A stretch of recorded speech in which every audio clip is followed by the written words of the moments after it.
स्नेहा देवनाथ सिर्फ 19 साल की थी। ब्रिलियंट, इंडिपेंडेंट, एक नहीं दो दो डिग्रीज एक साथ कर रही थी, दिल्ली यूनिवर्सिटी और आईआईटी मद्रास। उसकी दुनिया में न एक्सक्यूज़ेस के लिए कोई जगह थी, न वक्त के रुकने की। सपने बड़े थे और इरादे उनसे भी बड़े।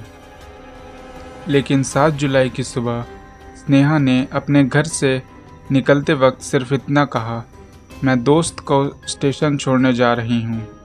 और फिर वो कभी वापस ही नहीं आई। कुछ दिन बाद उसकी लाश यमुना से मिली और एक चिट्ठी जिसने जवाबों से ज़्यादा सवाल खड़े कर दिए। पुलिस ने कहा ये सुसाइड है, फैमिली कहती है ये पॉसिबल ही नहीं है।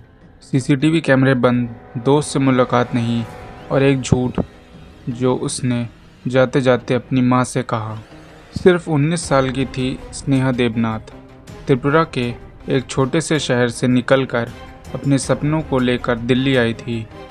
लेकिन उसके सपने छोटे नहीं थे, उनमें थे एम्बिशन, जुनून और एक लगातार खुद को बेहतर करने की भूख। स्नेहा डीयू के आत्माराम सनातन धर्म कॉलेज में मैथमेटिक्स के 4 साल का अंडर ग्रेजुएट कोर्स कर रही थी और इसी के साथ वो आईआईटी मद्रास से डाटा साइंस और प्रोग्रामिंग का कोर्स भी कर रही थी। एक साथ 2 चैलेंजिंग कोर्स बिना किसी शिकायत के। लेकिन इतना ही नहीं, स्नेहा एक ऑस्ट्रेलियन कंपनी में इंटर्नशिप भी कर रही थी। एक तरफ क्लासेस, दूसरी तरफ असाइनमेंट्स और जॉब की जिम्मेदारी। पर उसने कभी ये महसूस नहीं होने दिया कि वो थक गई है। उसका लिंक्डइन बायो खुद उसकी पर्सनैलिटी का सबूत था। I love talking about anything related to maths, computers and the anime monster। वो अपने काम, अपने शौक और अपने सपनों के बीच जी रही थी। एक कंप्लीट पैकेज थी जो हर तरफ से एक ओवर अचीवर थी। उसकी एक कज़न ने कहा था स्नेहा किसी पर डिपेंडेंट नहीं रहना चाहती थी। वो कमा रही थी, उसने कभी पैसों के लिए घर पर प्रेशर नहीं डाला। और दूसरा कहना था वो अपनी उम्र से काफ़ी आगे थी, एक ओवर अचीवर जिस पर पूरी फैमिली को नाज था। एक लड़की जो दूसरों के लिए इंस्पिरेशन थी, लेकिन अंदर ही अंदर कुछ तो था जो दुनिया से छुपा हुआ था। 7 जुलाई की सुबह सब कुछ आम था, या शायद ऐसा लग रहा था। स्नेहा ने सुबह सुबह घर छोड़ा, माँ से कहा मैं अपनी एक फ्रेंड को Sarai Rohilla railway station drop करने जा रही हूँ। किसी ने भी नहीं सोचा था कि ये उनका आखिरी मुलाकात होगी। माँ के फ़ोन पर स्नेहा की आखिरी कॉल आई।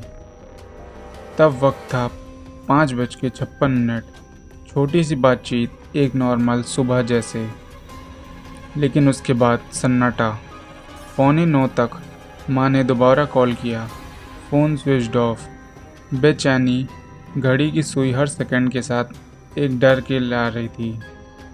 घर वालों ने उस फ्रेंड से कांटेक्ट किया जिसने स्नेहा ड्रॉप करने गई थी। जवाब मिला, मैं तो स्नेहा से उस दिन मिली ही नहीं। अब डर हकीकत में बदल गया था।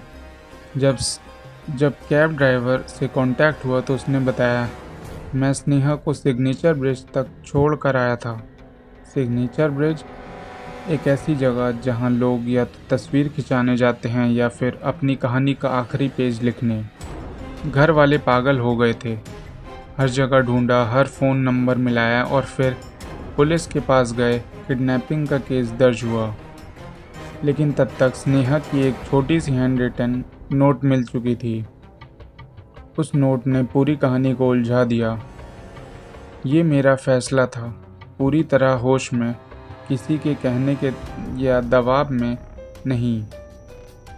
मैं सिग्नेचर ब्रिज से छलांग लगाकर अपनी ज़िंदगी ख़त्म कर रही हूँ। मैं अपने आप को एक बोझ महसूस करने लगी थी। उस नोट में बस कुछ लाइंस थी, लेकिन उनमें कितने सवाल थे जिनका जवाब किसी के पास नहीं था। स्नेहा की लिखी वो छोटी सी नोट मिल गई थी, बस 4 लाइन, लेकिन उनमें एक पूरी ज़िंदगी का दर्द छुपा था। उसने लिखा था, किसी का कोई दोष नहीं है, ये सिर्फ मेरा फ़ैसला है। पर घर वालों के लिए ये कहना मुश्किल था क्योंकि सब कुछ इतना अचानक था। उनकी आंखों के सामने एक लड़की थी जो सपने देख रही थी, हार्डवर्क कर रही थी, कमा रही थी और जिसे कोई ओवर अचीवर कहता था। उसकी बहन बिपाशा ने मीडिया से कहा, इस नोट में कोई क्लू नहीं है, सिर्फ 4 लाइन, ना कुछ डिटेल, ना किसी वजह का जिक्र। अगर उसने सच में अपनी जान लेनी थी तो घर पर भी कई रास्ते थे। इतनी दूर सिग्नेचर ब्रिज जाने की क्या ज़रूरत थी? और सबसे दिल दहलाने वाली बात, सिग्नेचर ब्रिज के आसपास के 60 सीसीटीवी कैमरास एक भी काम नहीं कर रहा था।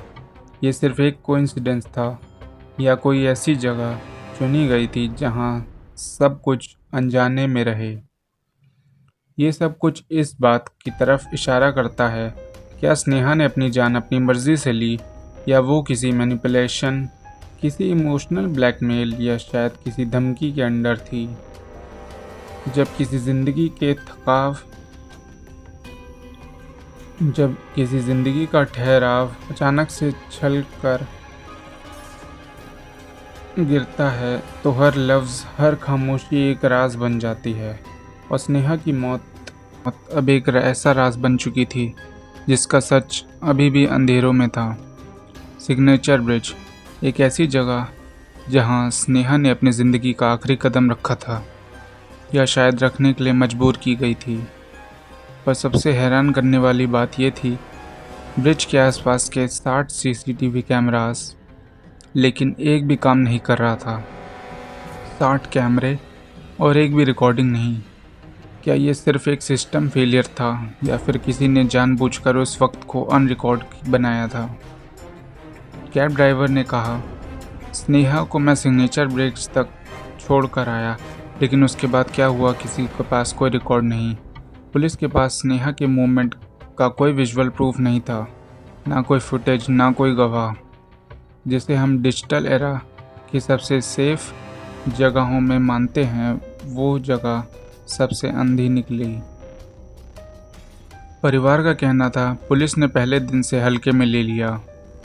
अगर तुरंत एक्शन होता तो शायद स्नेहा मिल जाती। सबूत ढूंढने में दिनों लग गए और फिर कुछ दिनों बाद यमुना के गीता कॉलोनी फ्लाईओवर के पास एक लाश मिली।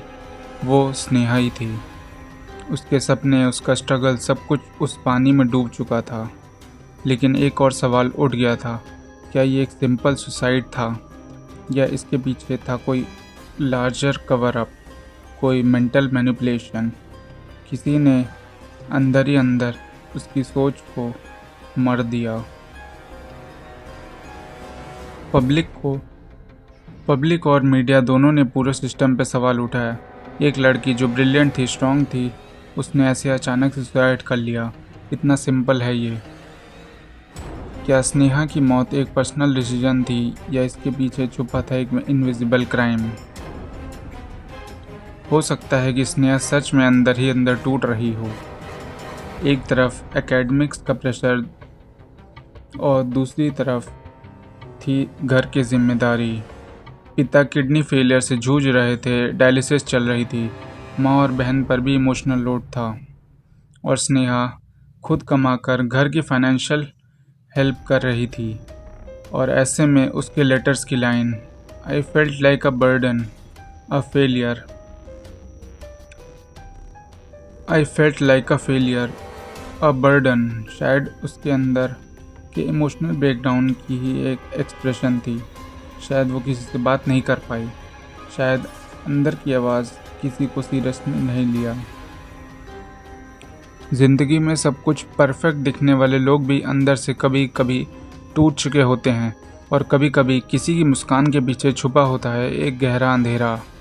स्नेहा की कहानी सिर्फ एक लड़की की मौत नहीं, एक सिस्टम का भी पोस्टमार्टम है, जहां सीसीटीवी बंद मिले और क्वेश्चंस अनआंसर्ड रह गए। आप क्या सोच रहे हैं? क्या ये सिर्फ एक पर्सनल ट्रेजेडी थी या इसमें कोई काला सच छुपा है? कमेंट सेक्शन में अपनी सोच ज़रूर लिखिए, और अगर आप चाहते हैं कि ऐसी कहानियाँ सब तक पहुँचती रहे तो चैनल को सब्सक्राइब करना ना भूलें।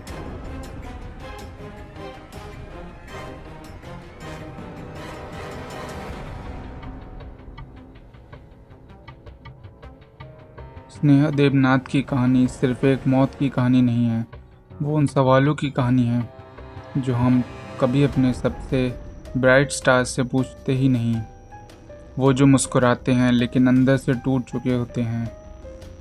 एक लड़की जो हर तरफ से परफेक्ट थी, पढ़ाई, काम, सपने, लेकिन क्या हमने कभी सोचा उस मुस्कान के पीछे क्या छुपा था। धन्यवाद।